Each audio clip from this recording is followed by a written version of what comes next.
Bismillahir Rahmanir Rahim. And one of those prophetic habits is what? We need to build self-awareness. Do you think it's a coincidence that the greatest messenger of God was also the one who also spent a lot of time in solitude? Rasulullah sallallahu alayhi wa alihi considered 7th century Arabia to be too distracting. What would the Prophet say about our world today? If Mecca 14 centuries ago, Rasulullah needed a break from it, imagine what type of break we need. Because when you have those moments of solitude, the problem is today, people cannot sit with their own thoughts. We treat silence and solitude and quietness as if it's some form of torture. What was supposed to be a path for refinement is now a torture technique. People are not comfortable with themselves. They're always trying to distract themselves. But isn't that the problem with human beings? The greatest problem of the human being is ghafla. And is ghafla other than to be distracted? So, when we look at the life of the Prophet, I'm not here to just give you historical facts that the Prophet used to go to the cave of Hira. No! There's a lesson there for you and I. And the lesson is, where is your cave of Hira? Every day, we need to designate 5-10 minutes. We all have the time. The question is it a priority? 5-10 minutes. Every day, put the phone away. And even if it's the last 5-10 minutes before you go to sleep, the problem is we're scrolling through our phones up until the last minute. We treat it as if it's some type of a'mal that I have to get finished every day. So right now, I want everybody to take out your phones. Take out your phones. What's the shaykh going to do? You'll see. Everybody take out your phones. And don't pretend like you don't have a phone. Every single one of you has a phone. Even the little kids. Take out your phone and throw it up against the wall. No, don't do that.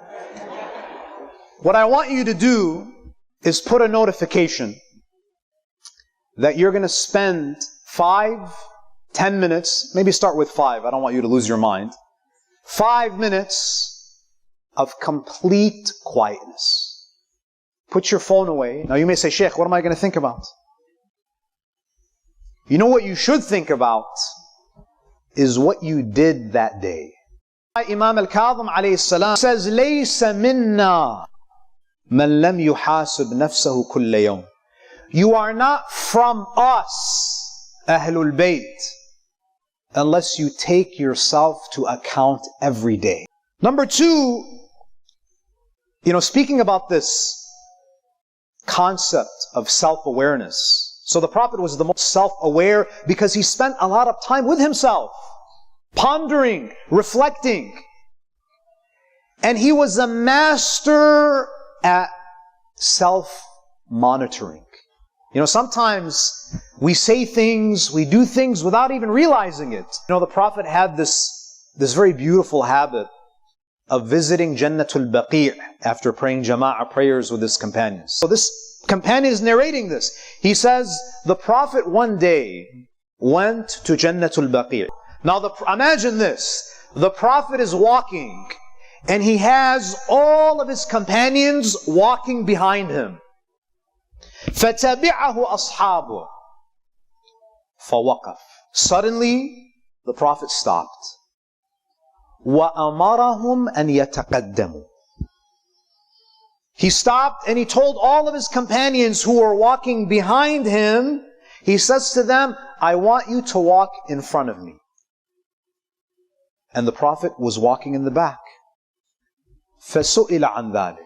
So someone asked the Prophet, Ya Rasulullah, why did you do that? The Prophet says, the reason why I told you to walk in front of me is because when you were walking behind me, I could hear the tapping of your sandals.